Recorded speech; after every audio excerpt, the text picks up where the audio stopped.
Hello दोस्तों, कैसे हैं आप सब लोग। उम्मीद करता हूं काफी अच्छे होंगे।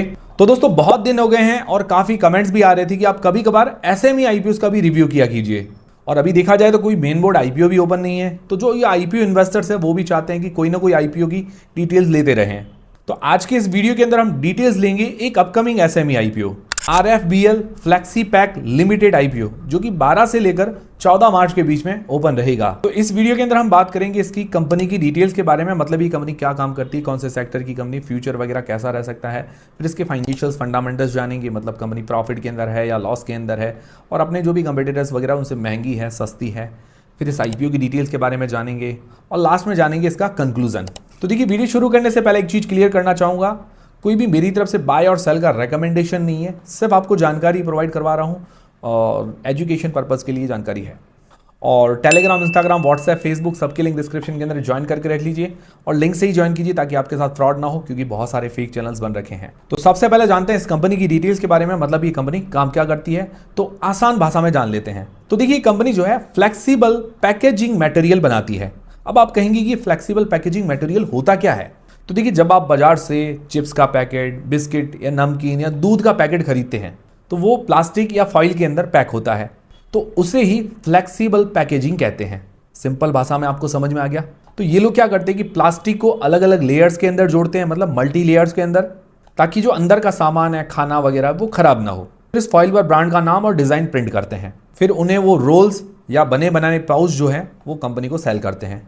अब आपका सवाल होगा कि किस किस इंडस्ट्रीज के लिए काम करते हैं। तो देखिए, इनके जो बनाए पैकेजेस हैं, एक तो एफएमसीजी एंड फूड इंडस्ट्री के अंदर, जैसे चिप्स, नमकीन, मसाला, आटा और जो बिस्किट के पैकेट्स हैं। फिर बेवरेजेस के अंदर अगर कहें तो जूस या एनर्जी ड्रिंक्स वगैरह के अंदर। एग्रीकल्चर के अंदर जो बीज होते हैं, सीड्स और पेस्टिसाइड्स के बैग्स होते हैं। फिर फार्मा के अंदर दवाइयों की पैकेजिंग है। अब इसकी खास चीज़ क्या है कि दूसरों से थोड़ा अलग क्यों है। तो देखिए, आरएचपी के मुताबिक क्या है कि ये सिर्फ प्लास्टिक ही नहीं छापते हैं, बल्कि इनकी इन हाउस मैन्युफैक्चरिंग है। तो ये पैकेजिंग पर जो छपने वाली इंक होती है, इंक मतलब जो स्याही होती है, वो खुद बनाते हैं। इससे इनका क्या है कि खर्चा, जो कॉस्टिंग होती है वो कम रहती है और क्वालिटी भी अच्छी रहती है। दूसरा है लेमिनेशंस। अलग अलग तरह की लेमिनेशंस करते हैं, जैसे सॉल्वेंट फ्री, जो खाने पीने की चीज़ों के लिए सेफ होती है। बाकी कंपनी के इनकॉर्पोरेशन ईयर की अगर बात करें तो कंपनी की शुरुआत 11 जुलाई 2005 के आसपास हुई थी। तो लगभग 21 साल हो गए हैं अपने ही सेक्टर के अंदर, अच्छा खासा एक्सपीरियंस हो गया है। और इसकी शुरुआत साबर फ्लेक्सी पैक लिमिटेड के नाम से शुरू हुई थी। और प्रोडक्ट वाइज अगर रेवेन्यू की बात करें, मतलब रेवेन्यू का थोड़ा ब्रेकअप करें, तो आरएचपी के अनुसार अगर देखा जाए FY 24-25 के हिसाब से, तो इनके जो पुराने या रिपीटेटिव कस्टमर हैं वहाँ से 63.8% का रेवेन्यू जनरेट होता है और नए कस्टमर से 36.2% जैसा रेवेन्यू जनरेट हुआ है। तो जनरली ऐसी इंडस्ट्रीज़ के अंदर क्या होता है कि जो भी कस्टमर्स होते हैं लगभग रिपीटेटिव होते हैं और कुछ कुछ धीरे धीरे नए जुड़ते जाते हैं। बाकी इसकी जियोग्राफिकल एडवांटेज की बात करें तो इसकी जो मैन्युफैक्चरिंग फैसिलिटी हिम्मतनगर गुजरात के अंदर, जो कि राजस्थान के बॉर्डर के नज़दीक है, और ट्रांसपोर्टेशन की जो बचत होती है। तो ये हो गई कंपनी की डिटेल्स। कंपनी का अगर सेक्टर देखा जाए अच्छा और सदाबहार बढ़िया नज़र आ रहा है।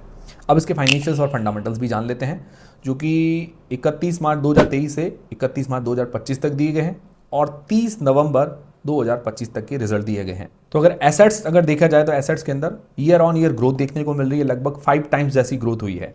रेवेन्यू के अंदर भी ईयर ऑन ईयर ग्रोथ है, लगभग 3 टाइम्स से ज़्यादा की ग्रोथ है। प्रॉफिट के अंदर अगर बात करें तो प्रॉफिट के अंदर भी ईयर ऑन ईयर ग्रोथ देखने को मिल रही है। अगर इसके प्रॉफिट मार्जिन्स वगैरह निकालें तो FY 23 के अंदर 1.42% है, जो कि FY 24 में बढ़कर 7.24% हो गए और FY 25 में 6.14% है। तो मार्जिन्स देखा जाए तो बैलेंस्ड है और रुपीज़ में, करोड़ में देखा जाए तो इसके प्रॉफिट जो है बड़े हैं। बाकी इसकी नेट वर्थ में ग्रोथ है। रिजर्व्स इसके हाथ में 5.59 करोड़ रुपए के हैं और 17.51 करोड़ रुपए की है। इसका जो डेट टू इक्विटी रेशियो 0.8 का है, जो कि थोड़ा सा हायर है, बट देखा जाए तो लास्ट ईयर से थोड़ा कम हुआ है, पर कंपनी को इस पर फोकस करना पड़ेगा। बाकी 31 मार्च 2025 तक अगर इसकी ROE देखें तो 60% के आसपास की है, ROC 32.7% के आसपास, जो कि बढ़िया है। और अगर इसकी वैल्यूएशंस निकालें तो इसका P, price to earnings ratio है 9.75 का, और अदर जो कंपनी है उनका पी है 13.92 से लेकर 14.85 के बीच में। तो पी वाइज वैल्यूएशंस फेयर नजर आती है। फिर इसका प्राइस टू बुक देखें तो 3.72 का है। प्राइस टू बुक वाइज भी वैल्यूएशंस फेयर नजर आती है। ओवरऑल अगर देखा जाए वैल्यूएशंस फेयर है। तो ये हो गए इसके फाइनेंशियल्स और फंडामेंटल्स। अब इस आईपीओ की डिटेल्स जान लेते हैं। तो आईपीओ 12 से लेकर 14 मार्च के बीच में ओपन रहेगा और इसकी जो लिस्टिंग डेट है 19 मई 2026। फेस वैल्यू 10 रुपये पर आ रहा है। प्राइस में रखा गया है 47 रुपये से लेकर 50 रुपये के बीच में और 3000 शेयर्स का ये लॉट है। मतलब प्राइस बैंड हमने P wise price to book wise देखा तो वो फेयर नजर आ रहा था। और इसका जो इशू साइज है 35.32 करोड़ रुपए के आसपास का पूरा पूरा फ्रेश इशू है, जो कि वर्किंग कैपिटल रिक्वायरमेंट वगैरह और बिजनेस एक्सपेंशन के अंदर काम में आने वाला है, जो कि अच्छी बात है, बिग पॉजिटिव। बाकी इसका मार्केट कैप 116 करोड़ रुपए के आसपास का है, मतलब एसएमई सेगमेंट की कंपनी है ये। और इसकी जो प्रमोटर की होल्डिंग है आईपीओ के बाद 69.7% के आसपास रह जाएगी, which is also big positive. मतलब प्रमोटर की होल्डिंग काफी अच्छी रहेगी। रिटेल पोर्शन है 62.85% का, तो इसके अंदर रिटेल पोर्शन ज्यादा है, नॉर्मली 35% के आसपास रहता है। तो ये होगी कंप्लीट आईपीओ की डिटेल्स। अब जान लेते हैं इसका कंक्लूजन।